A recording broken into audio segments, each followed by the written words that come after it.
Kayla Unbehaun was born on July 5, 2008, to Ryan Iskirka and Heather Unbehaun in the western suburbs of Chicago, Illinois. Ryan and Heather split up when Kayla was still very young, and a judge awarded Ryan permanent custody.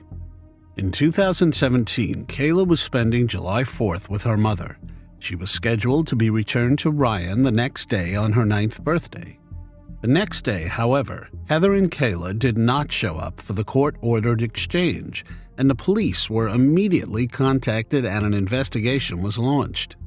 It was discovered that all of Heather's social media had been deleted and her phone turned off. Police determined that Heather was last seen packing her belongings up to the roof of her car. Her closest family members indicated she went on a camping trip to an unknown location in Wisconsin and was expected to return on July 5th at 7 p.m. to return Kayla to Ryan. After Ryan filed missing persons reports for both Kayla and Heather, Heather was charged with child abduction, a Class 4 felony. Since then, South Elgin police pursued numerous leads and tips, working with police agencies from around the country in an attempt to locate Kayla and Heather. Ryan set up a GoFundMe page. He was appealing for donations and information to help with the search. He wrote on GoFundMe that he planned to use the assistance to hire a private investigator and any additional cost concerning the search for them and their health and safety for when they are found. The safety and return of Kayla is the top priority of all my family and I, and any help we receive through this funding is greatly appreciated, he wrote. Between July 2017 and May 2023, the page raised just over $2,500 towards its $10,000 goal.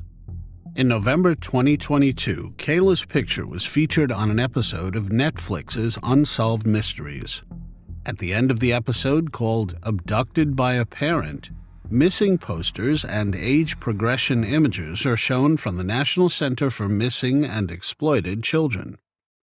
For just under 5 seconds, a photo of Kayla at 9 appears on screen alongside a picture of what she might look like as a teenager. On May 13, 2023, a woman was doing her shopping at the Westgate Regional Shopping Center in Asheville, North Carolina. At upmarket consignment shop Plato's Closet, the woman spotted a mother and her daughter. The woman recognized Heather Unbehaun and recalled that the child was missing. She saw the pictures on Unsolved Mysteries. The woman informed an employee of her suspicion. The store employee immediately contacted Asheville police, who contacted South Elgin police. Police officers then confirmed the identities of the two individuals as Heather and 15-year-old Kayla Unbehaun. 40-year-old Unbehaun was subsequently taken into custody. Kayla was quickly reunited with her father.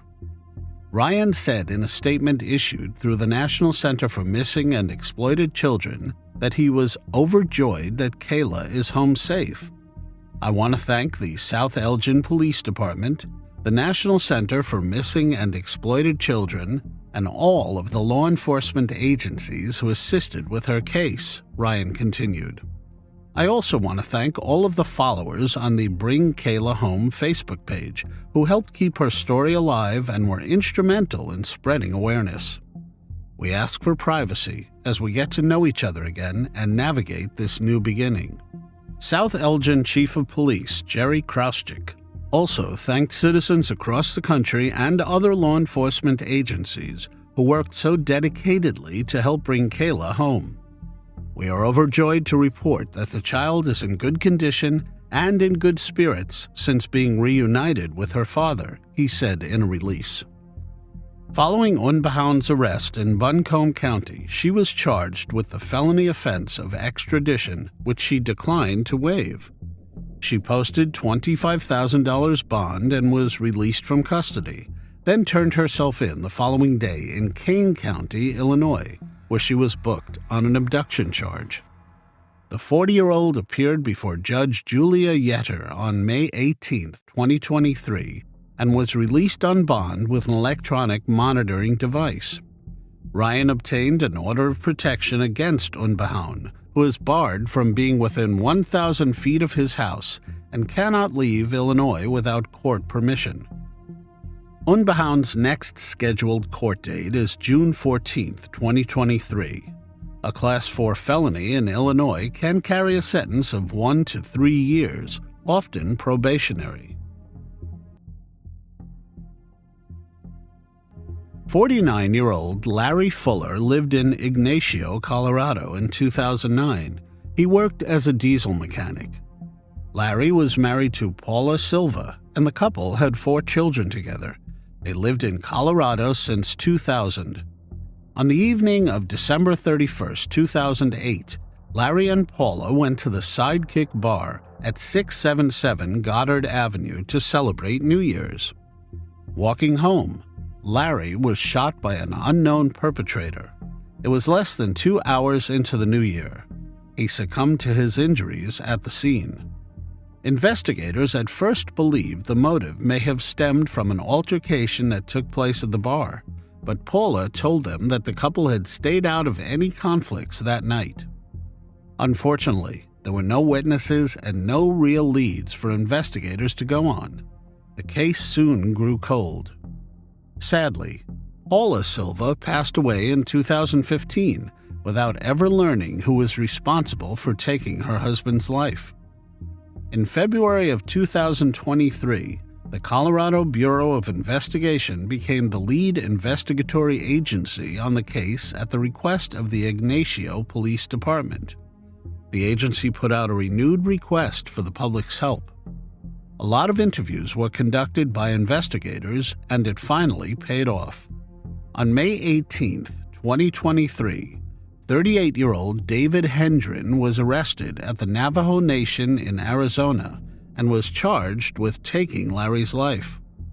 Colorado Bureau of Investigation spokeswoman Lisa Kohlbrenner had this to say in a news release. Through the course of this years-long investigation, witness interviews were conducted by CBI, which subsequently led to David Hendren's identification and arrest. Kohlbrenner said the arrest is sealed and the agency cannot offer further comment on the case. Details such as where Fuller was shot, how many times, and the weapon used have not been released. Monica Escalante, Paul Silva's daughter, said her mother never got over what happened to her stepfather. She called the arrest unreal. Monica said the investigator who informed her of Hendren's arrest said Hendren told authorities he did not mean to take Larry's life, but had mistaken him for someone else. I never thought, ever, that they were going to figure it out, Monica said. It's like a dream come true. Monica was 25 at the time of Larry's demise. Larry was like a father to Monica, and she described him as a deeply caring and capable person. Larry's slaying haunted the family, Monica said. For years, she and her 2 brothers heard rumors in the community that various people had been involved. You just lived in fear, Monica said. And my mom, I don't think she ever healed from it. If she was alive, she would probably cry her heart out of happiness and sadness. David Hendren is currently awaiting extradition to Durango, where he will be jailed by the La Plata County Sheriff's Office. 16-year-old Sarah Yarborough lived in Federal Way, Washington with her parents and 11-year-old brother Andrew. Federal Way is a coastal city near Tacoma. Sarah attended Federal High School, where she was an honors student and drill team member. She loved art and dancing. On the morning of December 14, 1991, she drove to her high school to attend a drill team event. A few hours later, at 9:40 a.m., 2 boys walking in the woods outside Federal High School stumbled upon a body. It was Sarah Yarborough's. The 2 boys had cut through a patch of bushes as a shortcut on their way to school when they made the horrific discovery. Sarah was found wearing her skirt and a sweater, with her stockings wrapped around her neck. She had been strangled and assaulted. Investigators found and collected DNA from the perpetrator at the crime scene and stored it for further use. Sarah's car was found in the school parking lot. Investigators found nothing in the car that led them any closer to the attacker. The two boys and a jogger, also in the area that morning, worked with investigators to help create a sketch of a potential suspect seen shortly before Sarah's body was found. The unknown man had been seen leaving the bushes in a hurry and kept shooting the witnesses a series of suspicious glances as he trudged away from the crime scene. The sketch was shared around, but unfortunately, no one came forward that recognized the man. Students and staff at the high school were questioned, but investigators were unable to obtain useful information. With no real leads, the case grew cold. It was only in 2019, after using familial DNA, that police matched DNA from the crime scene to someone. Sarah's case was the first cold case to use genetic genealogy to generate investigative leads, according to Identifinders International. The man responsible was identified as Patrick Leon Nicholas. Nicholas was finally arrested by the King County Sheriff's Office in October 2019 while sitting at a bar in Kent, Washington. Nicholas's trial started on April 17, 2023 at the Norm Mulang Regional Justice Center in Kent. During his 2.5-week trial, Senior Deputy Prosecutor Celia Lee told jurors that Nicholas provided investigators with critical corroborating information before realizing he was a suspect. She also said, after leaving the safety of her car, her assailant led or dragged her into the bushes where her lifeless body was found. And as she was attacked, Yarborough scratched at the man as she fought for her life. Experts showed that DNA collected from under Sarah's fingernails and male DNA on her clothing came from a single male contributor. For years, the state admitted during the trial the DNA was run through the FBI's Combined DNA Index System, a database that has led to convictions in several cold cases. But CODIS never helped with Sarah's case. In 2019, King County Detective Kathleen Decker uploaded crime scene DNA to a different database and came back with two possible matches, Nicholas and his brother. The brother already had his DNA in the federal database. Eliminating him was easy enough for investigators. So detectives began surveilling Nicholas. They ultimately collected some cigarette butts and a used napkin he threw away at a strip mall. Then state police tested the DNA. They found their match. Had we had the opportunity and the ability years ago to run familial testing, we would have identified, conceivably, that brother, and it would have helped us to narrow down and figure out who ultimately was responsible for this particular crime, said Detective Kathy Decker. On May 10, 2023, Patrick Leon Nicholas was found guilty of all the charges against him by a jury. Judge Josephine Wiggins handed Nicholas a 45-year and 8-month sentence. This is virtually a life sentence for the 59-year-old. Sarah's mom, Laura Yarborough, had this to say: "We lived the last 30 years wondering when and if someone was going to be arrested, and knowing that was kind of a Damocles sword hanging over your head, and you never knew when it's going to fall. When we lost her, our family was irrevocably changed. The trial's like a marathon. It's a slog. I didn't realize it was going to be quite this draining or exhausting or go on so long," said Laura. This conviction is not Nicholas's first time getting the maximum sentence either. In 1983, he was convicted of first-degree assault and sentenced to 10 years in prison. He was released after a little more than 3 years. The victim in that case, Ann Croney, also gave the victim impact statement, bravely facing Nicholas in court once again. Why was a repeat offender allowed to be released after serving less than half his sentence? Asked Ann. She also said Nicholas had 2 assault convictions prior to her attack that started with a seemingly friendly conversation at her car. He reached through the open driver's window and put a knife to my throat and told me to take off my clothes, she said. And I ran as fast as I could and dove into the river, and I swam harder than I ever swam before until I couldn't anymore. If he had still been in prison, he would not have been around to take away our daughter, Laura Yarborough said. The family said nothing will bring Sarah back or take away the pain they feel daily, but they get some comfort knowing Nicholas won't be able to hurt anyone else. Sarah's younger brother Andrew also spoke.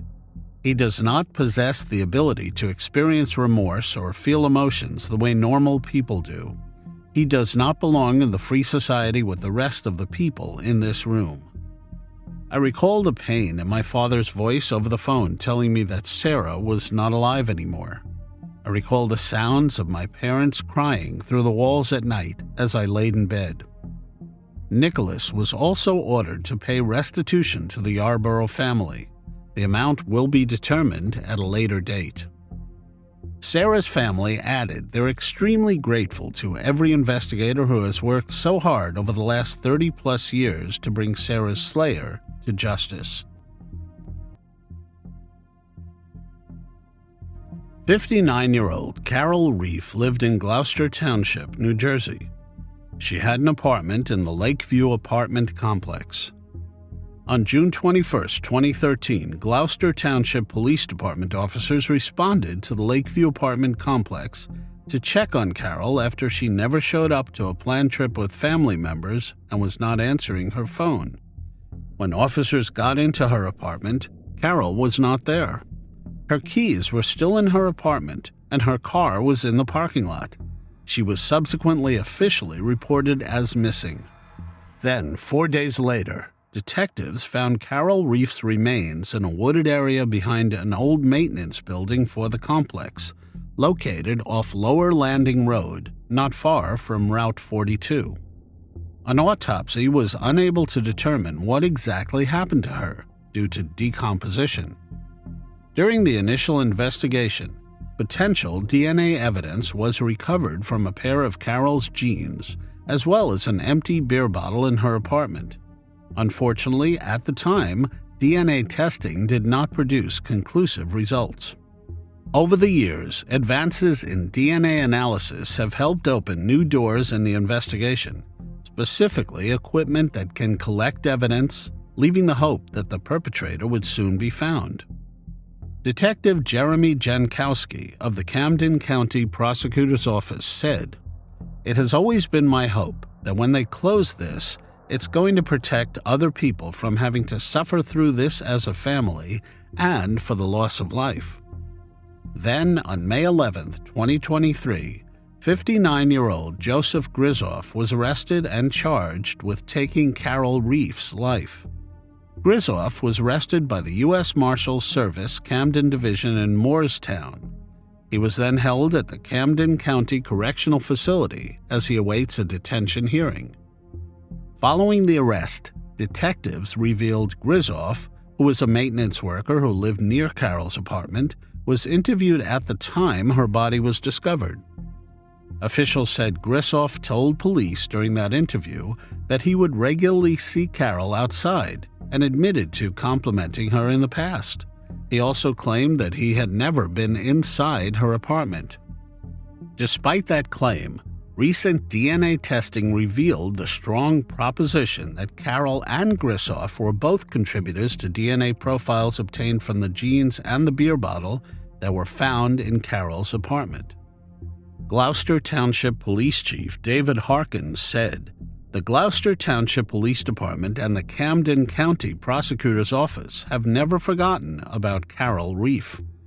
Since her disappearance on June 21, 2013, and the discovery of her body on June 24, 2013, we have worked to get justice for Ms. Reiff and her family. We will use all means necessary to achieve justice and prosecute those responsible. It is our duty to be the voice for victims and their families, and we take this responsibility very seriously." I am very proud of the collaboration and teamwork of the detectives who have worked countless hours, which led to this arrest today.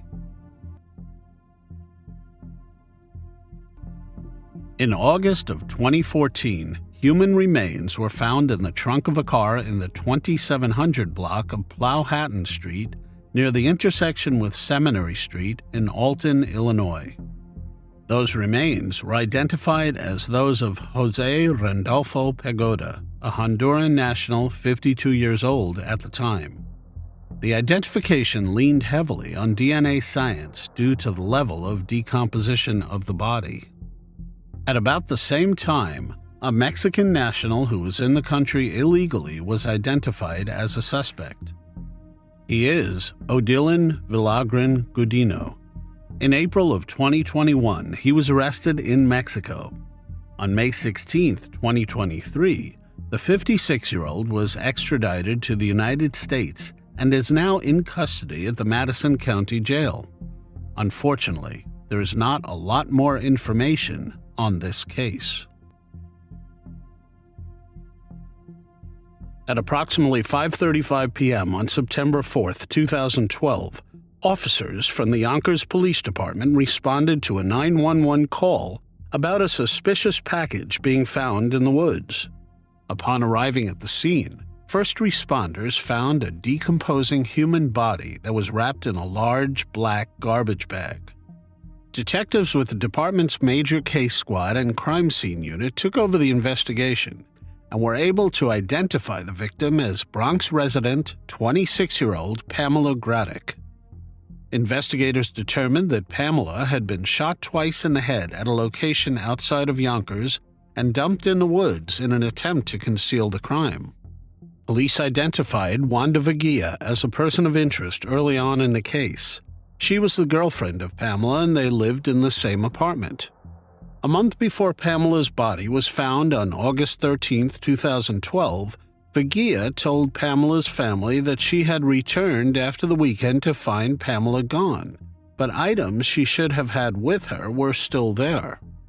When Pamela's relatives learned that she had not shown up for work that morning, they reported her missing to New York City police.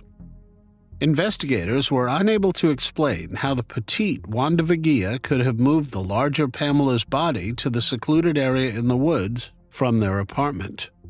Following a 2-year investigation, authorities were unable to come up with enough evidence to charge anyone, and the case was transferred to the Yonkers Police Department Cold Case Unit.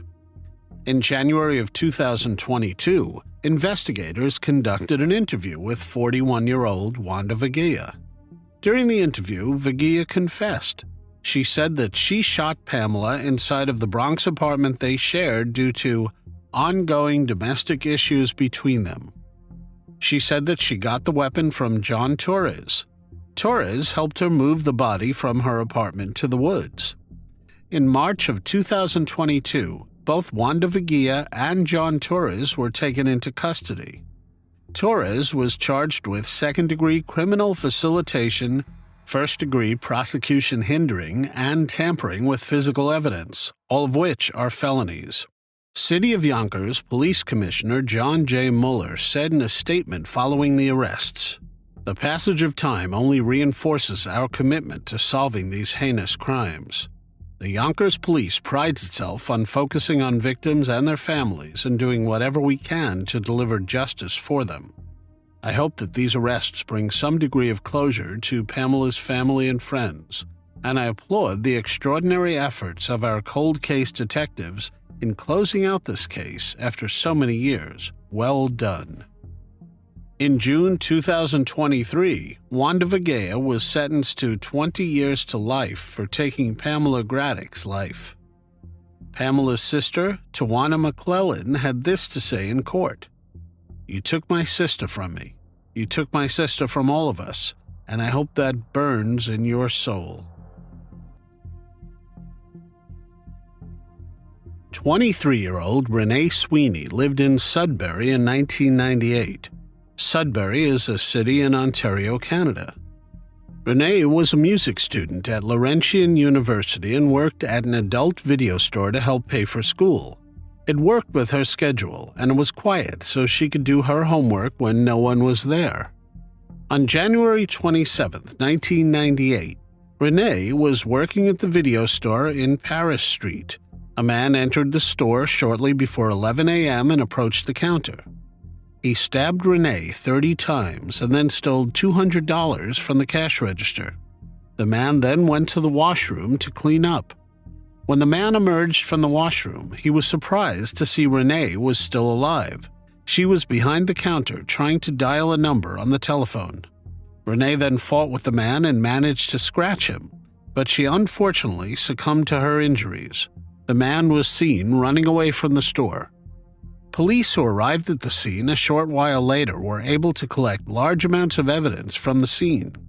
Police tracking dogs were able to recover a lightweight windbreaker-type jacket and white cotton gloves in a wooded area nearby that belonged to the suspect. The perpetrator's DNA was also found under Renee's fingernails and in the store's washroom. As the unknown man was seen running from the store by witnesses, they were able to give investigators a detailed description. He was described as white, in his early 20s, with dark, short hair, weighing 140 to 150 pounds, roughly 5'10 to 6 feet tall, with a slim build. He was also believed to have been wearing glasses. A sketch was shared around in Sudbury, with hopes that someone would come forward and identify the man. 2 weeks after the crime, on February 11, 1998, Sudbury police announced that they charged 31-year-old John Federley with taking Renee's life. Not long after, they realized they made a mistake and released him the following day. It was stated that the evidence did not hold up. A reward for information was originally posted at $25,000 and grew to $30,000 as more and more people were made aware of the case. Despite investigators having collected DNA belonging to the perpetrator, a match was not identified through the National DNA Database. Greater Sudbury police officers continued to check every 30 days. In 1999, investigators requested that men in the area provide a DNA sample so that they could be ruled out. On December 2, 1999, hundreds of men submitted their DNA to Sudbury police, making it the largest collection of DNA for a single police investigation in Canadian history at that time. On March 23, 2000, New Brunswick serial offender Michael Wayne McGray was named a possible suspect in Renee's case. He was convicted of taking 7 other people's lives. Nothing concrete was found linking him to Renee's slaying, however. On April 30, 2003, Sudbury police launched the ReneeSweeney.com website to help collect tips about the crime. For Renee's family, the wait for answers was agonizing. Her mother, Carol Strachan, released a CD of music titled Remembering Renee Sweeney in 2006. Her sister, Kim Sweeney, said in 2017 that she doesn't remember much about the minutes, days, and weeks following the news of what happened to Renee. Kim was in school at the time when she got a call from her stepfather telling her that something bad happened and she needed to come home. Her first thought was that something must have happened with her mom, who had multiple sclerosis. I had a bad feeling about the whole thing and wondered why I was not being told to go to the hospital instead, but I got in my car and headed home right away anyways, she said. I would usually drive past Renee's work, but for some reason I did not that day. When she got to the house and heard her mother crying, she knew something else was going on. They told me that Renee had been shot, because that's what they thought initially, Kim continued. So I went to grab my coat, wondering why we were all just standing around the house, but then they told me she wasn't with us anymore, and I just dropped to my knees. From that day forward, their lives changed forever. My mom never walked again, she said. It was just too hard for her to deal with. Her condition deteriorated pretty badly after, and she never really came back from it. And in November 2017, her mother passed away without ever finding out who took her daughter's life. I wished that she had a chance to close that book, Kim continued. Kim and Renee's biological father, who also had multiple sclerosis, took his own life in 1990, and her stepdad also passed away in recent years, leaving Kim with not a lot of remaining family members. What breaks her heart the most, she says, is the fact that her own 2 young children will never get a chance to meet their aunt. They would have loved her, she said, and she would have loved them. She wonders what Renee would have done with her life and where she would be today. I still think about it and her every day, said Kim. I just keep having these same questions run through my head. Why would someone do this? Why her? Is he still out there? I think that sometimes people just don't want to get involved, but I can't express how important it would be to finally get justice for my sister, she concluded. If there is any information or anyone who remembers anything, I hope they remember and realize that the case has not been closed. In 2017, the Greater Sudbury Police Service announced they had been working with Parabon Nanolabs, a Virginia-based technology company that specializes in DNA phenotyping. On January 23, 2017, they released a composite sketch of the perpetrator using DNA technology called Snapshot. The term refers to a process that can predict the appearance of a suspect based on DNA evidence. Constable Megan O'Malley of the Greater Sudbury Police said the composite has provided police with more accurate information about the suspect's physical traits. We do know that he is of European descent, that he has light skin. He has either blue or green eyes, brown or blonde hair, and might have freckles. From 2017 to 2018, Sudbury Police received 360 tips from the public after the image sparked new public interest in the case. Of those tips, about 200 possible suspects were eliminated through DNA testing or other means. Detective Sergeant Robert Weston, who's the lead investigator on the case, said in 2018, "The fact that this has gone unsolved for 20 years is mind-blowing and frustrating at the same time." He also said it is difficult to investigate a crime that happened so many years ago, but he's determined to push the case forward and ultimately find the man responsible.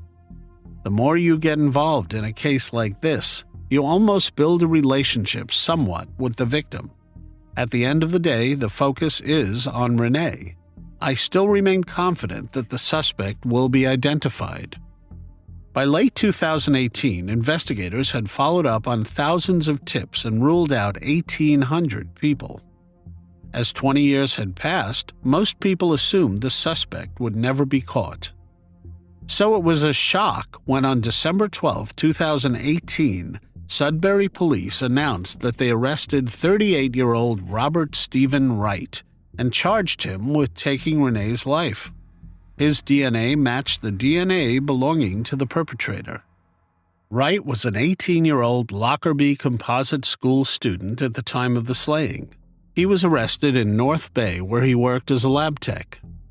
Police Chief Paul Peterson said at the time of Wright's arrest, "We have been actively investigating information and tips throughout the past 20 years and up until today." Wright has made a number of court appearances since then. He was denied bail in March 2019 and in May 2020. On October 8, 2020, a judge ruled that Wright's trial will be held in Sudbury. This followed a change of venue motion filed by his lawyers, arguing that years of media coverage would make it difficult to find an impartial jury in the city. Stephen Wright's trial finally got underway on February 21, 2023. Wright denied any involvement. He said that he was finishing an exam at Lockerbie High School in Sudbury on the morning of January 27, 1998. Wright said he was wearing a teal jacket, long-sleeve t-shirt, jeans, gloves, and running shoes that cold morning. After his exam, Wright said he had some time to waste and decided to check out the adults-only video store on Paris Street. Wright testified he could not see inside the store before entering it, as the doors were dark and covered. Wright told the court the first thing he noticed when entering the store were video boxes strewn across the carpeted floor. The next thing he said he noticed was a substance had spilled onto the floor, but testified that at the time his brain did not register that it could be blood. Still processing what he was seeing, said Reiff, he made his way further into the store until he saw Renee Sweeney's body on the floor. Reiff told the jury he moved toward Sweeney's body to see if she was still breathing and to check for a pulse, which he said was something he learned during his days as a Boy Scout. He said he used his right hand to shake Renee's shoulder and asked if she was okay, but ultimately he said he could not detect anything, not breath, nor pulse, or any movement. Suddenly, Reiff said he backed away from Renee, overwhelmed.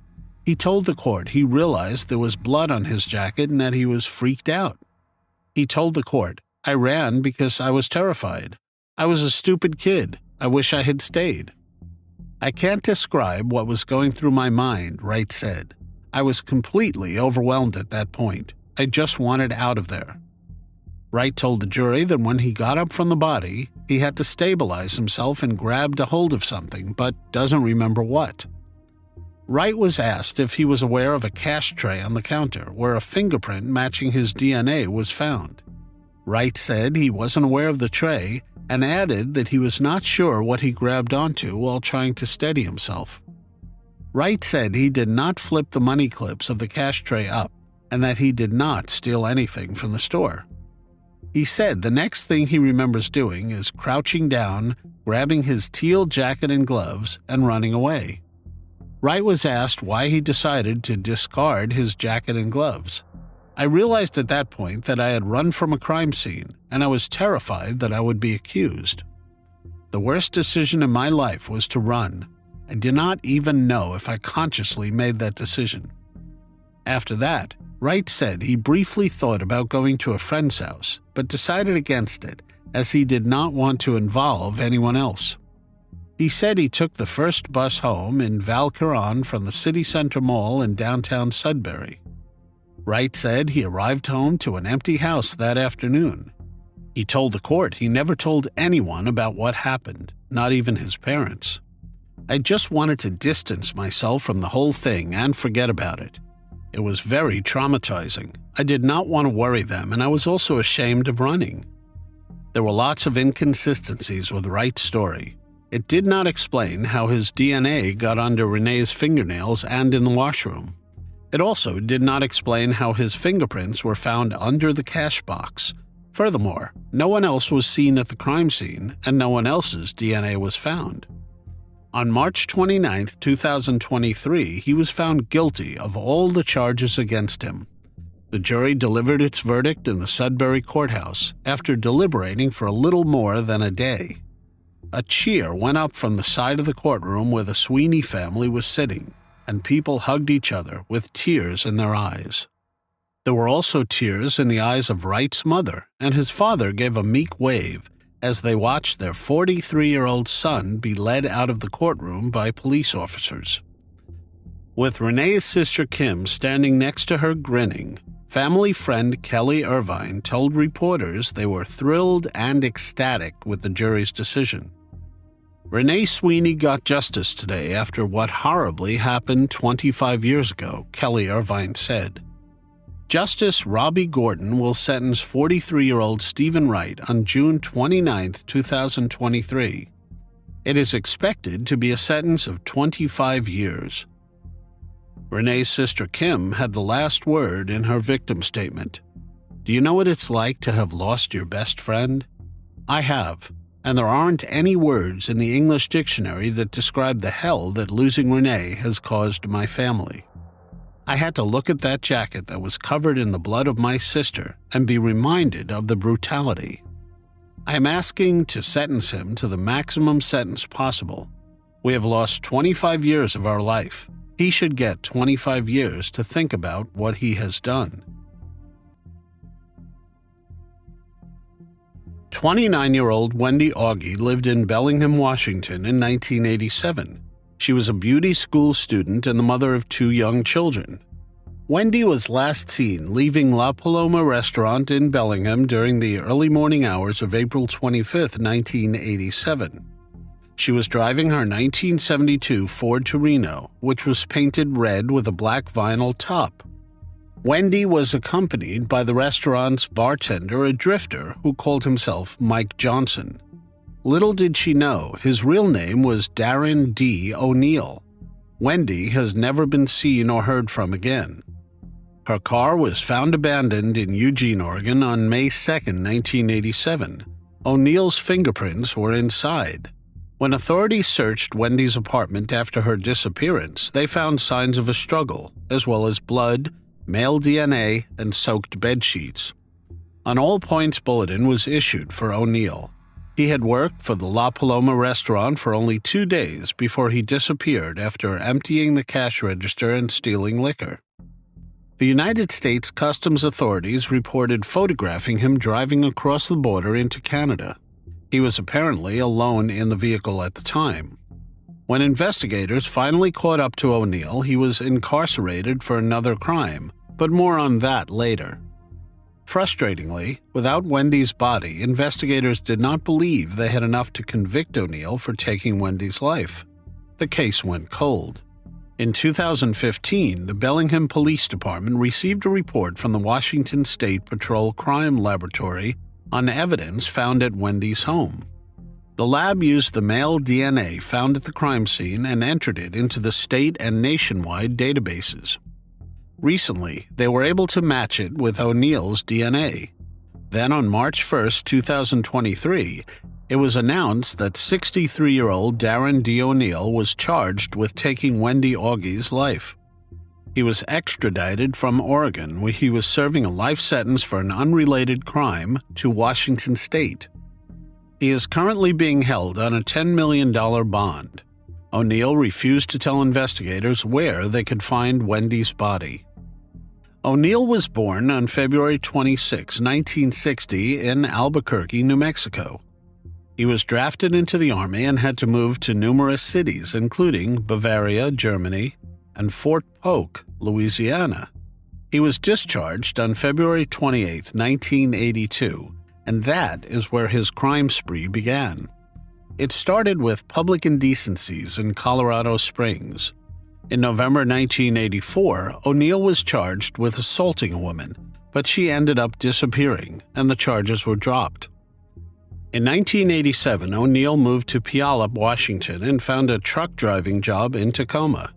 During the evening of January 17, 1987, O'Neill spotted a 14-year-old girl walking on a freeway to a convenience store. O'Neill abducted the girl, assaulted her, and then released her a few hours later. He then moved to Edgewood, Washington, where he found work as a laminator under the alias Herb Johnson.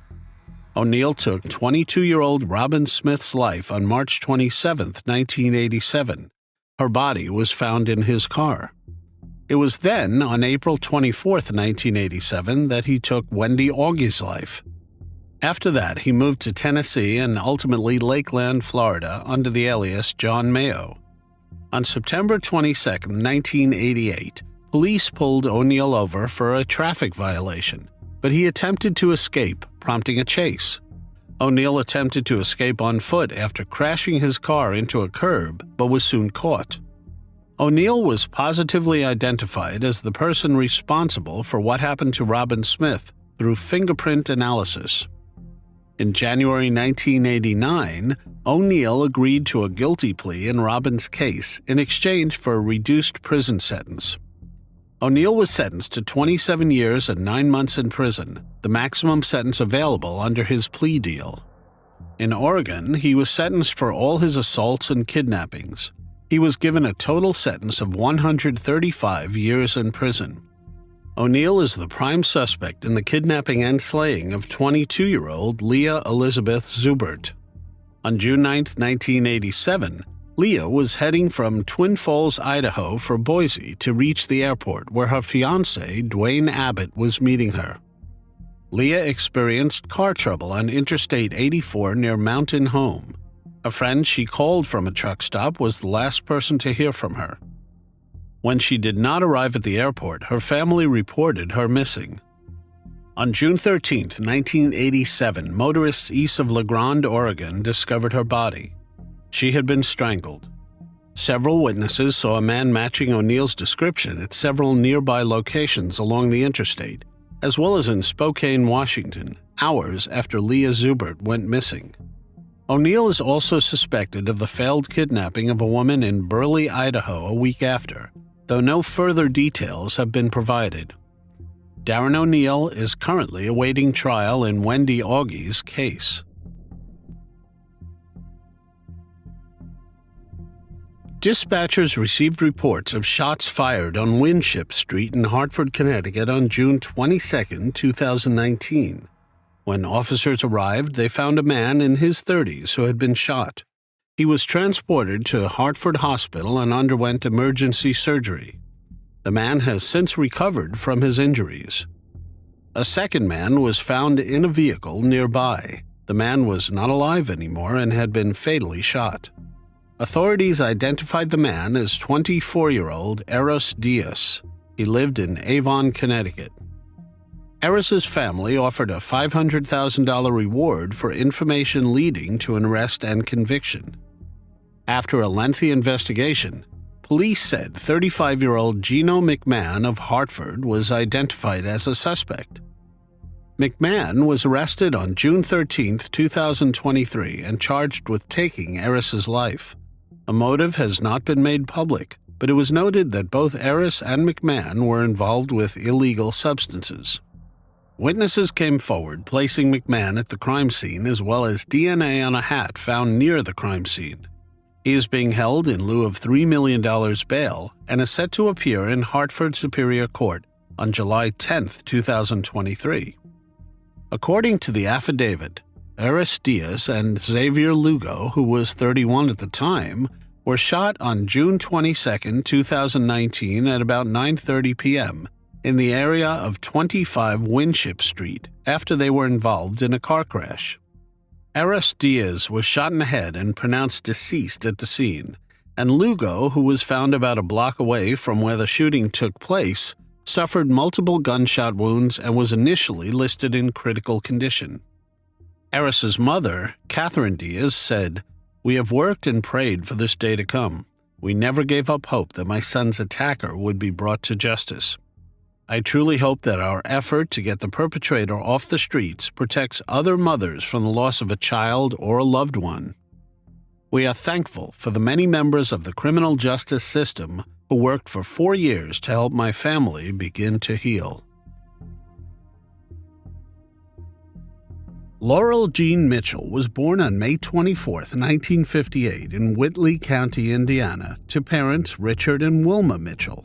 She grew up in North Webster, Indiana, with her siblings Sarah and Bruce.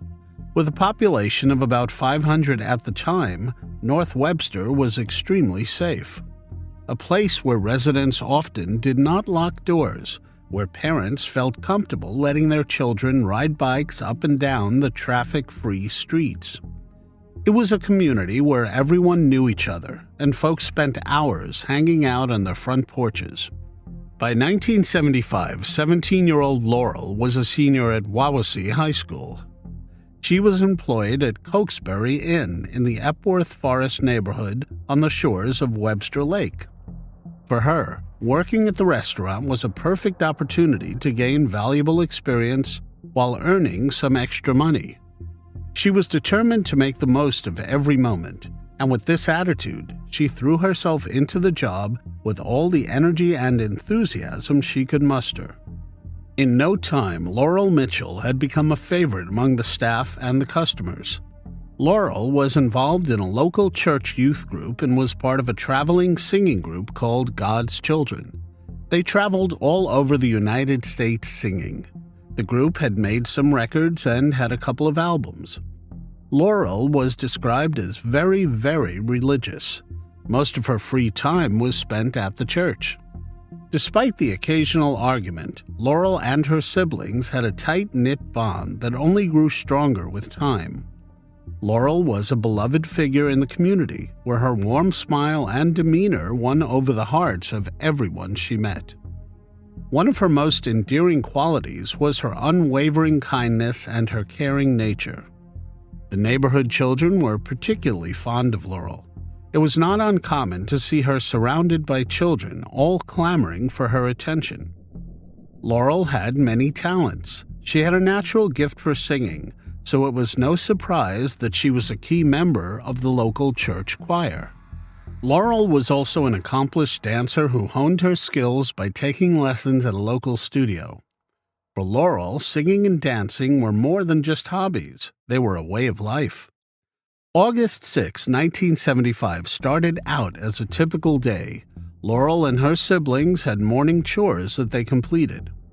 Laurel went to work at around 2 p.m. 12-year-old Sarah stayed home. Their brother Bruce was married and in the Army in California. One of Laurel's friends from Michigan stayed with the family.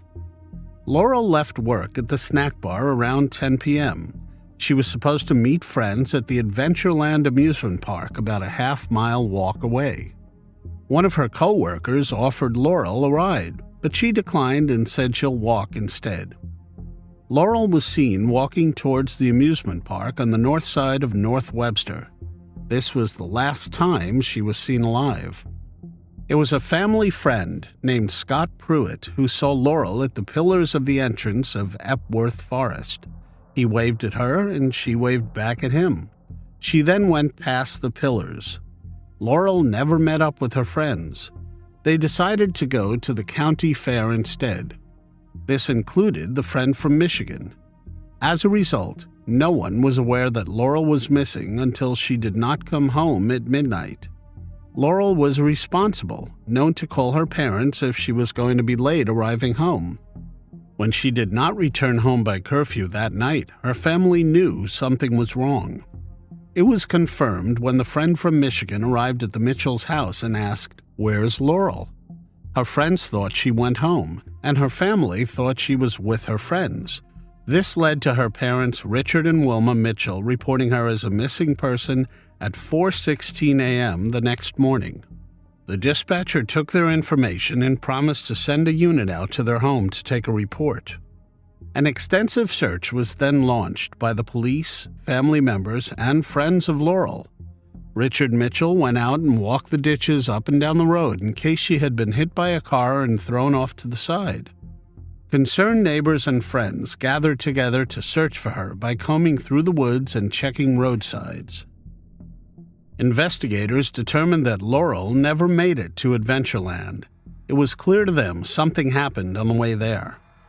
A few hours after being reported missing at 10:30 a.m., a fisherman named Glenn Dixon and his son found a woman's body in the Elkhart River at the Mallard Roost Public Access Site on Noble County Road, 600 North, just west of 400 West.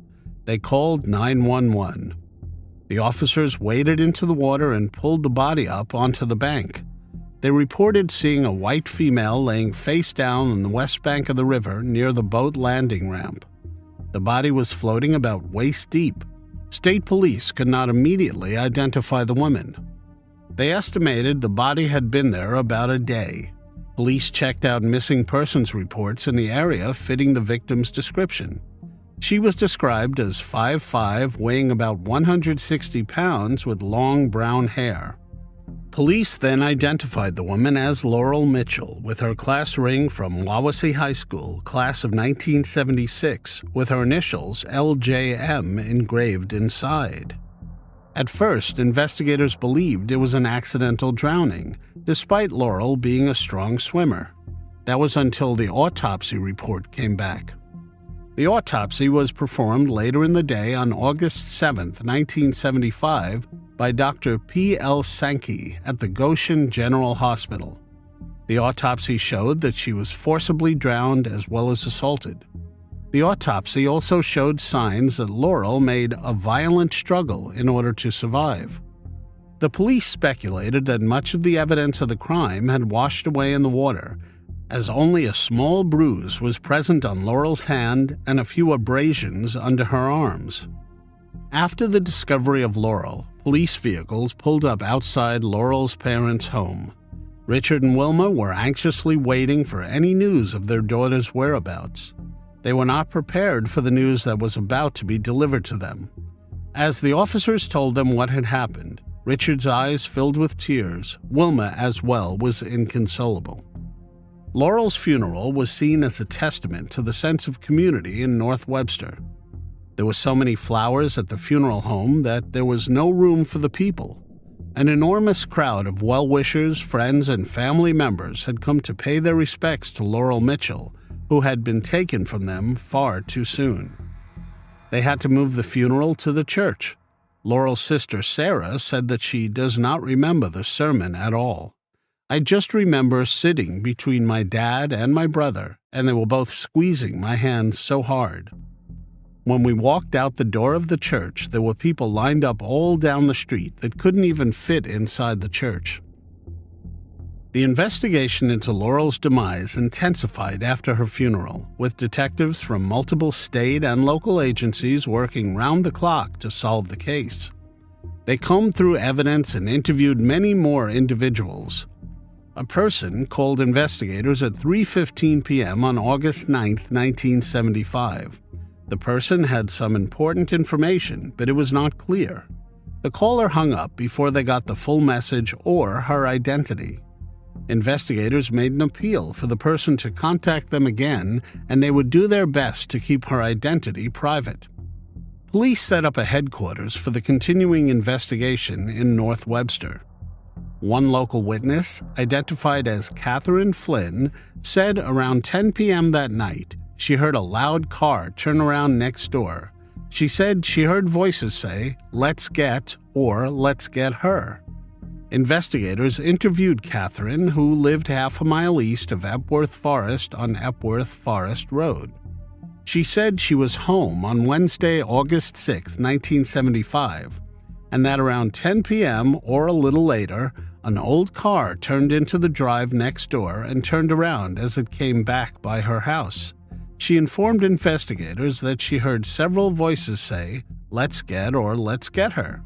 She said the car was very loud and probably a dark color.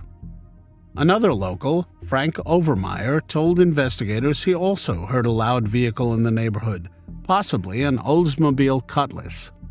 They went to interview Frank Overmeyer and his wife on August 14, 1975. The Overmeyers lived on Epworth Forest Road just west of Epworth Forest. Frank Overmeyer said on August 6, 1975, he was at home watching TV and heard a loud car go by, and the car turned around and stopped east of their house. Frank reported he then heard what he thought sounded like someone slamming the trunk on a car.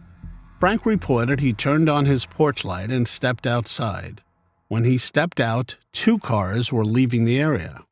The first car was the one that had gone by his house that he described was a red-orange GM product, possibly an Oldsmobile Cutlass. The second vehicle was a medium green Mustang. The Oldsmobile was very loud and sounded like it was loud by design. All of the clothing and belongings found on Laurel's body were collected and preserved for DNA testing, including shoes, a sweatshirt, bra, underwear, and denim jeans. Unfortunately, due to the lack of DNA technology at the time, there was little that could be done with the clothing. Detectives from the Kosciuszko County Sheriff's Department and Indiana State Police examined the case closely through the years. The location of Laurel's abduction and the discovery of her body in the Elkhart River, about 15 miles from Epworth Forest, seemed to indicate that the perpetrator was familiar with the area. Many people were interviewed, and despite there being a $5,000 reward offered, there was never enough evidence to charge anyone. As weeks turned into months and months into years, the case slowly faded from the headlines and went cold. For Laurel's family and friends, the pain of her loss remained. In 2007, Indiana State Police Captain Kevin Smith was assigned as the lead investigator on Laurel's case. He was a man on a mission and was determined to provide answers that had eluded Laurel's family for so long. The pressure was on. but Captain Smith knew that he would do whatever it takes to give Laurel's loved ones the closure they deserved. Despite his best efforts, no new leads or evidence surfaced for several years, leaving him and his team frustrated. Then, on January 16, 2012, Laurel's father, Richard Mitchell, passed away. He was a well-known public figure in North Webster. Laurel's mother, Wilma Mitchell, also passed away in 2012. She operated the North Webster Food Pantry for several years. They passed never knowing what exactly happened to their 17-year-old daughter or why. It was a heartbreaking end for a couple who had dedicated their lives to seeking answers and closure for their daughter. In 2013, a woman called Renee from Port Charlotte, Florida, came forward and gave investigators a lot of useful information. Detective Donovan interviewed Renee on June 7, 2013. She informed the detective that she lived in Noble County as a teenager and that she was 16 years old in 1975. She went on a date with a man named John Wayne Lehman, and while on the date, they went to a party. After the party, John Wayne Lehman was driving her home when Lehman admitted his involvement in a crime that he committed with his friend, Fred Bandy Jr. Lehman provided details of the crime to Renee that are consistent with the findings made by police where Laurel's body was found and the anatomical findings made by Dr. Sankey during the autopsy of her body. On July 3, 2014, investigators interviewed Bill McDonald at the Ligonier Police Department. Bill indicated that back in 1975, he was a sophomore at West Noble High School and that he socialized with a man named Fred Bandy Jr. Bill told investigators that Bandy told him that he had committed the crime that took place at Mallard's Roost, which was a public access site adjacent to the location where Laurel's body was found. Also in 2014, Captain Kevin Smith received information about a local music group that performed in Epworth Forest the night of August 6, 1975. They were identified as the Celebrate the Sun group. This generated renewed interest in the case. Unfortunately, it did not lead anywhere. Captain Smith said, "I feel pretty confident after speaking with someone from that group. I don't believe they have information that will help." On September 25, 2019, Noble County Sheriff's Department Detective Joe Hutzel met with Rick Johnson to interview him about the Laurel Mitchell case. Rick Johnson informed Detective Hutzel that he was friends with Bill McDonald and that while he was in high school, he, Bill McDonald, Fred Bandy, John Wayne Lehman, and others were at a party together. While at the party, a conversation about the slaying of Laurel Mitchell came up, and Fred Bandy Jr. stated he and John Wayne Lehman committed that crime together. Investigators needed more than just reports from witnesses. They needed DNA evidence linking Bandy and Lehman to the crime. Advances had been made in cold cases in recent years due to new technology such as genetic genealogy, which involves putting a suspect or victim's DNA profile into a public database, allowing them to reverse engineer a family tree. This enables investigation of multiple branches of a family's tree to determine who could be a viable suspect in an unsolved case. Another recent advancement factoring into solving cold cases is the use of touch DNA samples. This method requires minuscule amounts of DNA, such as skin cells from the perpetrator, that may be left on objects at a crime scene.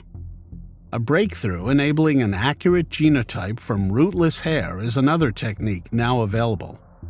Until 2019, forensic scientists were only able to extract DNA from hairs found at crime scenes if the root of the hair was attached. Unfortunately, most hairs do not have the root attached. This breakthrough in DNA extraction from rootless hair is extremely useful in solving crimes. Solving cold cases often involves a diligent and time-consuming re-examination of evidence from files and the efforts of experienced investigators. By 2019, Laurel Mitchell's clothes and evidence were resubmitted for DNA testing. In February 2020, a certificate of analysis was generated by Indiana State Police Laboratory Division that showed a male DNA profile was developed from the clothing. After 3 suspects were eliminated as possibilities, attention shifted to Fred Bandy for a buccal swab.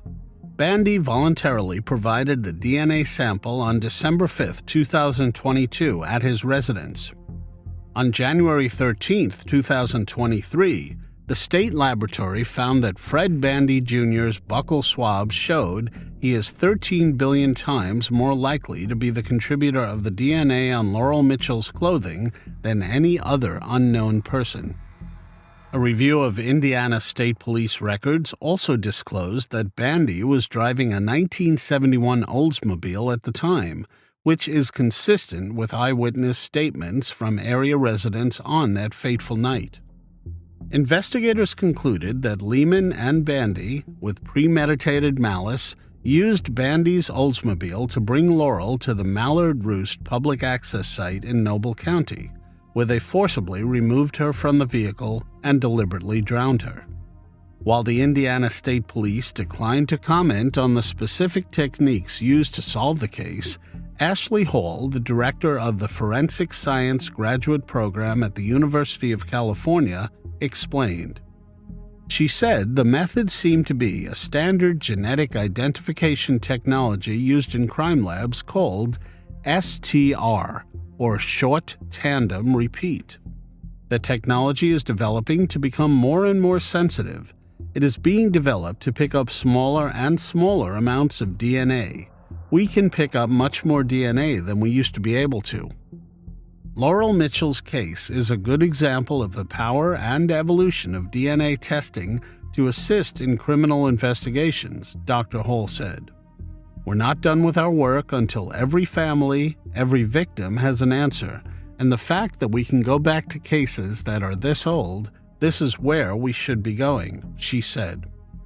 Captain Kevin Smith, who has been working the case for over 20 years, said, "This case is a culmination of a 5-decades-long investigation, and science finally gave us the answers we needed." Playing a significant role in charges being filed was the Indiana State Police Laboratory Division. We simply could not have solved this case without them. He also said that the investigation of the case had followed a similar pattern of other such cases. Witnesses pass away, memories fade. All those hurdles make it very difficult, especially when you go back this far. On Monday, February 6, 2023, the Indiana State Police arrested 67-year-old John Wayne Lehman and 67-year-old Fred Bandy Jr. It was announced to the public that John Lehman and Bandy Jr., both 67-year-old residents of Indiana, have been identified as the suspects responsible for what happened to Laurel Jean Mitchell. Bandy lived in 1014 Fifth Street in Goshen, Indiana, and Lehman lived at 108 Clark Street in Auburn, Indiana. Both are being held without bond at the Noble County Jail.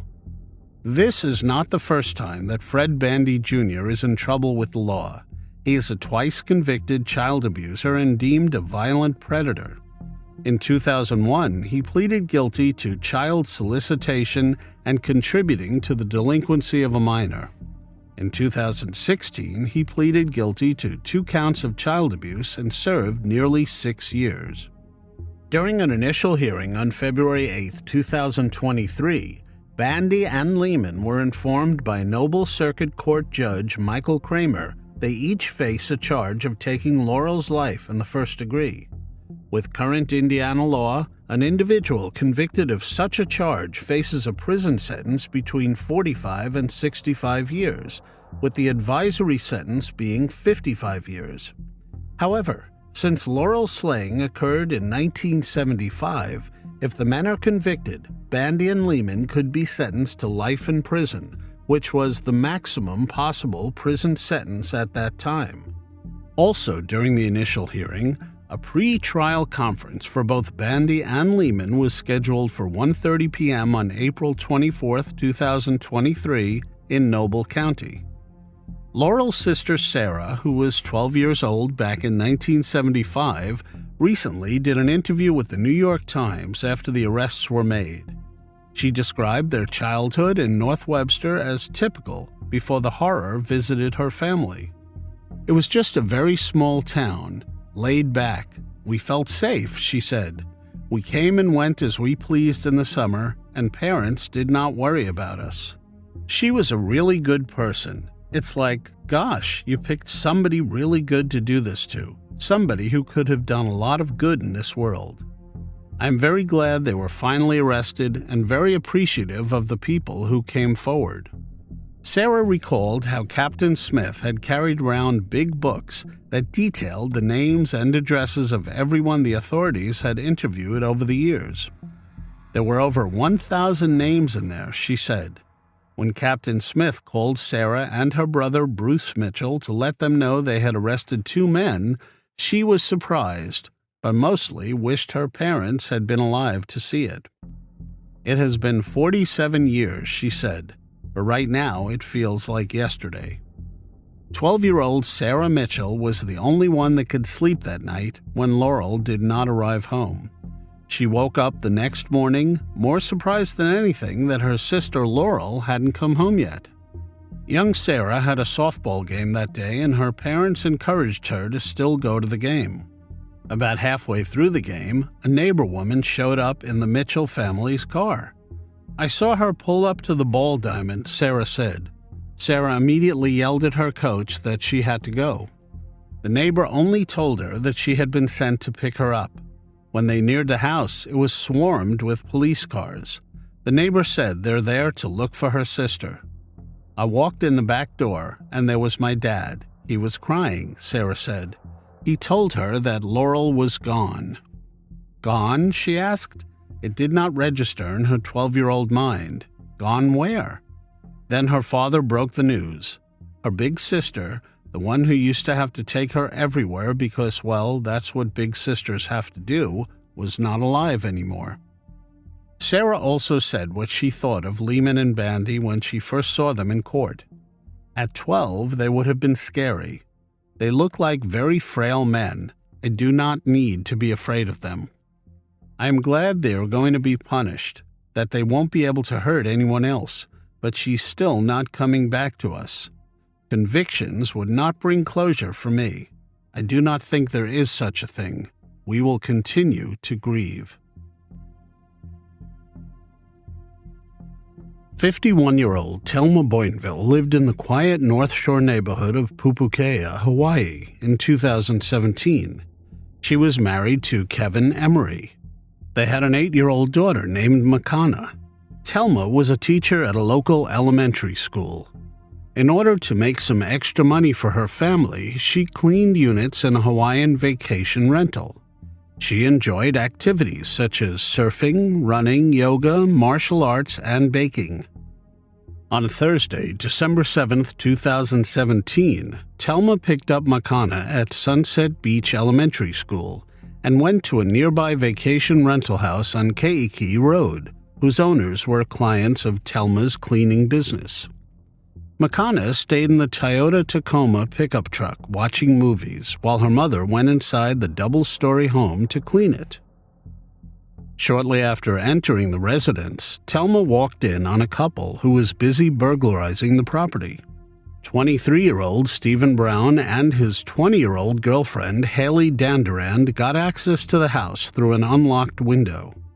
They asked Telma to lay down, tied her hands, then they beat her with a baseball bat and strangled her as well. Brown then went out to Telma's truck and told her daughter to get out and come with him. He callously told Makana that they ended her mother's life. Brown carried the girl to an upstairs room, followed by Danderand. They duct-taped her mouth and tied her to a bedpost. The couple left the scene in Telma's truck. A short time later, a couple, Tourists from Australia who were renting the home walked inside and discovered Telma's lifeless body. They heard movement inside and immediately left to call 911. The incident was reported around 3:20 p.m. Police responded to the call and discovered Telma's lifeless body tied up and lying in a pool of her own blood. They also found a hammer, knife, and mallet next to the body. Makana was upstairs, uninjured and tied to the frame of a bed. Telma's husband, Kevin Emery, learned what had happened when investigators informed him via a phone call. He was not allowed to enter the house. He then rushed to comfort his daughter in an ambulance at the scene. Telma's daughter told police that a man with green hair came out of the residence and took her inside. A woman with pink hair helped him tie Makana to the bed. The case gained significant media attention after Garrett McNamara posted an emotional Facebook video. He is the twin brother of Kevin Emery, Telma's husband. In the Facebook video, he said that he is offering $100,000 for any information leading to the suspect's apprehension. The 35-second clip went viral. "I have $100,000 cash right now for anybody who can tell me who just tied up and duct taped my niece and caused her mother to lose her life at Keiki Beach at the North Shore of Oahu," McNamara said. $100,000 right now if you can tell me who just slayed my twin brother's girl. Makana also told her father about the appearances of the suspects while in the ambulance. Somehow, Kevin's twin brother Garrett found a photo of the couple and texted it to him. It's not clear where the photo came from, but Kevin posted the picture on Instagram with a promise of a $100,000 reward, and a civilian manhunt for the suspects ensued. Kevin also took the photo to the police still at the scene. "I told the police officer that these are the people who just took my wife's life," Kevin recalled. "I calmly asked Makana as she was shaking if I could show her an image to see if it's the couple she saw. And she immediately said yes as she pushed the phone away from her. Fortunately, Makana did not see her mother's body that day." Police officials issued an all-points bulletin for Telma's truck. That evening, law enforcement arrested Brown and Dandurand when the truck was spotted in a Walmart parking lot in Mililani Town Center. Surveillance footage from the Mililani Walmart store showed Dandurand buying an untraceable mobile phone. She apparently still thought they would escape the crowd of police and civilians that waited for them outside. She paid for the mobile phone with Telma's bank card. She had the card in the front pocket of her hoodie. When the stolen truck was found in Mililani, police said there were at least 75 civilians there looking for the suspects, too. It had been 7 hours since the body of Telma Boinville was discovered when authorities arrested the couple suspected of taking her life. They spent the weekend in jail and appeared before a Honolulu County judge on Monday morning, December 11, 2017. Brown's bail was set at $1 million, and Dandurand's was set at $500,000. 23-year-old Stephen Brown was allegedly combative and uncooperative when he was detained, officials stated. He spontaneously uttered, "Just shoot me, I deserve this." 20-year-old Haley Dandurand made a similar plea to police. "Can you just pull your gun out and shoot me in the head?" she asked. "My life is over after today." The sad news had rocked the quiet North Shore neighborhood. Friends and family members were grieving the tragic loss of Telma's life. At a vigil on Friday evening, December 8th, Telma's friend Virginia Herbert was still in shock over the news. She did everything she could to be with people, Herbert told Honolulu News Now. She would celebrate life. Telma's husband, Kevin, attended the vigil and announced he had already made peace with his wife's attacker. "It is very hard for me to say this right now, but I forgive you," he said in a video. "To the persons who did this, I know this is an act of evil. Love your friends, love your neighbors, love your families," he said. For unknown reasons, the case then stalled and was deemed cold by some. It appeared as if the couple might not be guilty, as was first assumed. Delays in the trial had led to public outcry and unrest. More than 5 years after the brutal slaying of Telma in the Hawaiian vacation rental, the court case started in 2023. Stephen Brown and Haley Danderend were charged with taking Telma's life in the second degree, as well as burglary in the first degree and kidnapping. Brown was the first of the two defendants to face a jury in Telma's case. Haley Danderend is yet to go to trial. She has previously pled not guilty. During his trial, Brown, who took the stand in his own defense, had attempted to pin the blame on his girlfriend. The couple smoked marijuana before entering the house. "I thought we were just going to hang out," Brown said. He accused Danderend, who was armed with a machete, of demanding Telma to lie down so the pair could restrain her by tying her up. "We asked her to lay down," Brown stated during his cross-examination. "She was cooperative." Brown testified that he left to go surveil the property and claimed that when he came back to his girlfriend, she had fatally injured Telma.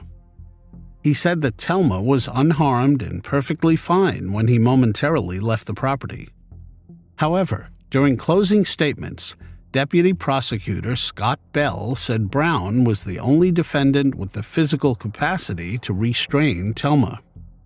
According to the medical examiner, Telma Boinville had wounds caused by a blunt object and sharp force injuries to her head and sustained 31 injuries to her body. His defense attorney, William Bagasol, questioned the state DNA expert. He held up a hammer, knife, machete, a meat tenderizer, and a bat to confirm none had evidence of Brown's DNA on it. Despite the fact that his DNA was not found on the objects, the 12-person jury deliberated for less than half a day and determined that 28-year-old Stephen Brown is guilty on all 4 counts. It was on Friday, January 20th, 2023, that Stephen Brown was found guilty of taking Telma's life, 2 counts of kidnapping, and 1 count of burglary. Brown showed no emotion and stared straight ahead as the verdict was read by the judge. On January 24, 2023, a circuit court trial jury determined that it is necessary for Stephen Brown to be subjected to an extended sentence for the protection of the community. That verdict gave Judge Rowena Somerville the option of life without the possibility of parole. He was scheduled to be sentenced on May 10, 2023. It has not been made public yet what his sentence was. Haley Danderend's trial is set to begin in July 2023. She entered a not guilty plea to the charges against her. Patricia Joseph was a 56-year-old mother and cafe owner from Fort Jones, California in 2005. On July 15th of the same year, she went missing from her home. She left her duplex apartment without her glasses, contact lenses, purse, or cell phone. There were also several drops of blood found on her bed. Her body was found 3 days later in the Klamath River in California by a kayaker. She was only partially clothed. It was determined during her autopsy that someone had taken her life. She had suffered from blunt force trauma and had been strangled.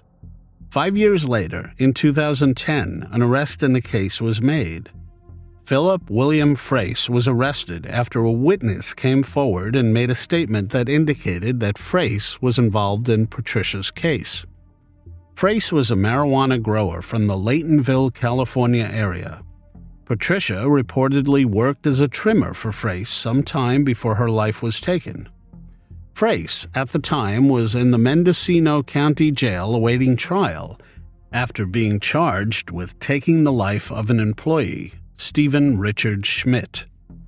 Stephen was a 49-year-old transient who had been living in a motorhome on Bell Springs Road, Laytonville, California, where Frace resided as well. Stephen's body was found by a cadaver dog, where he was tied to a tree. Frace was eventually sentenced to 3 years in prison for that crime. In Patricia's case, Reiff was released in 2012 by the Siskiyou County District Attorney without being charged, due to a lack of evidence. Unfortunately, the detectives did not have any other leads to follow up on, so the case went cold. In 2021, the Sheriff's Office created a cold case and forensic evidence team to review Patricia's case and resubmit evidence to the Department of Justice for fresh analysis. The team prioritizes cold cases and reviews physical evidence using modern tools. Finally, on February 6, 2023, 75-year-old Philip William Reiff was arrested again and charged with taking Patricia's life. The Siskiyou County Sheriff Jeremiah LaRue, who worked on the case, said that the analysis produced compelling results connecting Reiff to Patricia's demise. The arrest is a result of the determination of our investigators and reflects our faithful commitment to pursuing justice for victims of violent crimes and their families. Our cold case team will continue to focus on these cases with dedication. I would like to commend everyone for their devotion to this investigation and thank the District Attorney's Office for their assistance. Our hearts are with Patricia's family, and we hope this arrest begins the path toward closure and healing. On a Facebook page dedicated to Patricia's memory, our family said that the time for justice is long overdue, and we miss you like crazy, Mom. Reiff remains in custody on a $2 million bail, as well as an additional $15,000 bail for a failure to appear charge. Terri Turachak was a 35-year-old woman who lived in Denver, Colorado with her 3 young children in 1996.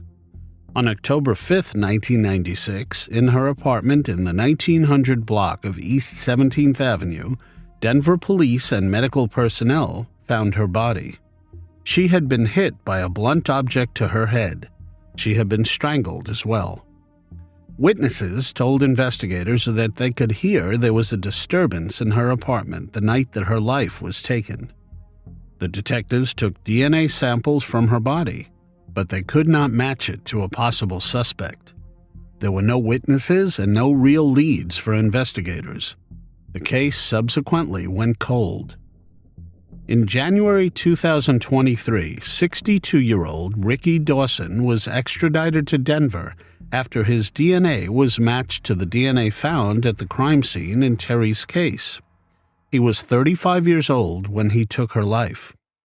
Terri's brother James had this to say after the extradition: "We never forgot, we never gave up. It became very real when they tell you he is being extradited." Detectives with the Denver Police Department conducted a criminal background check for Dawson and found that he was arrested in Denver in August and September of 1996. Those records showed that he was in the Denver area around the time that Terri's life was taken. Dawson is currently in the Sewanee Correctional Facility. His DNA was matched to a Panama City, Florida case of 2001 on August 8, 2004. He has pleaded guilty to taking that person's life and assaulting them. Dawson's sentence in the 2001 Florida case included a 25-year prison term, which he was still serving when he was extradited. Dawson, through DNA evidence, is also suspected in an execution and assault case in Seattle in 2000. The victim's injuries and the manner in which her life was ended were similar to Terri's case. Seattle police continue to investigate if he is responsible for that crime, and their case has not yet been presented to the King County prosecuting attorney. In February 2023, Dawson appeared in court in Colorado for Terri's case, where he was charged with taking her life and assaulting her. Terri's brother James said, "They have enough evidence, I guess, now to charge him and hopefully make it stick, and literally put him away for the rest of his life on paper." She was a great mom. Everything was for her kids, James remembered. He says time hasn't gotten easier through the years. Family goes on, it'll never get filled back up. It's a huge chunk that none of us will ever know how it ended up," said James. "She would have enjoyed having grandchildren. So much lost, just a beautiful soul. He hopes his sister gets the justice she deserves soon. I know it's good to forgive. That's not me now. Maybe someday, but now, no," said James. "My hope would be that he would get the execution penalty, but I know that's not possible in Colorado," said Sarah Oakland, Terry's daughter. "So I think we're all hoping that he rots in jail, and we wanted to let him know that we didn't forget."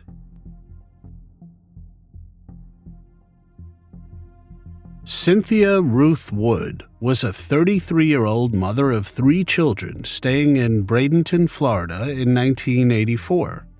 She worked as a manager at the Cape Vista Child Care Center, also in Bradenton. She was in the process of divorcing from her husband, Barry Wood, and was in a custody battle. She had 1 son from a previous marriage and 2 children with Barry.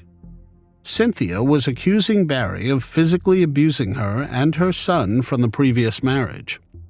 One day, when picking up her children from the Cape Vista Child Care Center, she met a man, Donald Michael Santini, who came to pick up his girlfriend's children. Detectives believe now that this was all a plan to befriend her. On June 6, 1984, Santini contacted Cynthia and informed her that he has information on Barry that she can use against him in the custody case and asked her out on a date. The 2 of them met at her house where he would pick her up to go out on their date. She was seen by neighbors leaving her Manatee County apartment with Santini. That would be the last time Cynthia was seen alive. Then, 3 days later, on June 9, 1984, her body was found in a water-filled ditch in Riverview, Florida. The autopsy determined that she was strangled, and Santini's fingerprints were found on her body. Investigators issued an arrest warrant for Santini. When they tried to locate him, they found that he was on the run. Santini's trouble with the law began 6 years earlier in 1978, when he was convicted of assaulting a woman while serving in the U.S. Army in Frankfurt, Germany, according to a 1985 Herald article. Upon returning to his home state of Texas, he was charged with aggravated robbery in connection to a convenience store robbery in 1983. He confessed, then he disappeared from the state just days later. A witness, Pamela Lynn Kincaid, came forward on June 15, 1984. This was 6 days after Cynthia's body was found in the ditch. She stated that she knew Charles Michael Stevens. This was an alias used by Santini. He confessed to her that he took Cynthia Wood's life. Santini befriended Pamela and moved in with her before meeting Cynthia. Her children attended a daycare center just a few blocks away called Cape Vista Child Care Center in Florida, where Cynthia worked as a manager. It was clear to investigators that Santini was responsible. His fingerprints were found on Cynthia's neck. They had witness statements from Pamela. There was also the link to the child care center, but frustratingly, investigators could not locate Santini. That was until 2023. In June 2023, almost 40 years later, a tip from the Florida Caribbean Regional Fugitive Task Force led U.S. Marshals to Campo in San Diego County, California, where they arrested 65-year-old Donald Michael Santini. He was known in Campo as Wellman Wells Simmons. He served on the Campo Lake Marina Community Planning Group, as well as president of the board of directors for the Lake Marina Views Mutual Water Company, a troubled water district where nitrate contamination has left district residents forced to drink bottled water for the past 3 years. Billy Joe Janin, chair of the planning group, told East County Magazine, "Everyone was surprised. There was nothing unusual about him." The Hillsborough County Sheriff's Office said in a statement that, "We are aware of this arrest and have sent detectives to interview Santini while we await his extradition." At the time of his arrest in June 2023, he had 13 aliases, including Donald Chapman and John Trembleon. During his extradition hearing, the judge had the following conversation with Santini. "Good morning, Mr. Santini," the judge said. "My understanding is that you are admitting you are Donald Santini. Is that correct?" After Santini answered in the affirmative, the judge sought to make sure, saying, "And you are the person that is wanted in the state of Florida. Is that correct?" Again, Santini said he was.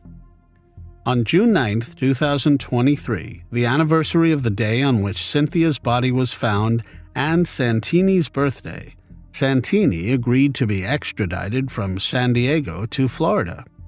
He said he does not feel safe because of the victim's family, prompting the public defender to tell him to be quiet. Santini is currently being held without bail. Michael Running, Jr., a deputy district attorney, said, "Regardless of whether the case just happened yesterday or, in this case, it's something that is 40 years old, we want to make sure that justice is achieved." Florida Gulf Coast University forensic professor Dr. David Thomas said the following. "Due to the nature of how Cynthia Wood lost her life, Santini likely left a lot of evidence behind for investigators to gather all those years ago. There is this thing called Locard's exchange, meaning that what is on me usually is left at that crime scene, so I'm going to leave some part of me there. So it may be in her clothes, it may be on some part of her body, but there's something that he left there at that scene, and they were able to collect it, so kudos to them," he said. And it is evidence that Dr. Thomas said, if stored correctly, can still be processed. Usually, the case is literally in a box that is stored in a room, and most likely that room, depending on if the room is temperature controlled, can probably last forever, he said. Dr. Thomas also said this break in a decades-old cold case is likely bringing a small sense of relief to the detectives who first worked it. It became very personal to them, because it is the victim and that investigator that are tied to the hip, and that investigator is tied to that family, he said. If Florida authorities failed to extradite Santini within 30 days, he would have another hearing on July 10th at 8:30 a.m. in the San Diego Central Courthouse. Her family was informed by the police department, but they have not yet released a statement after news of the arrest was made public.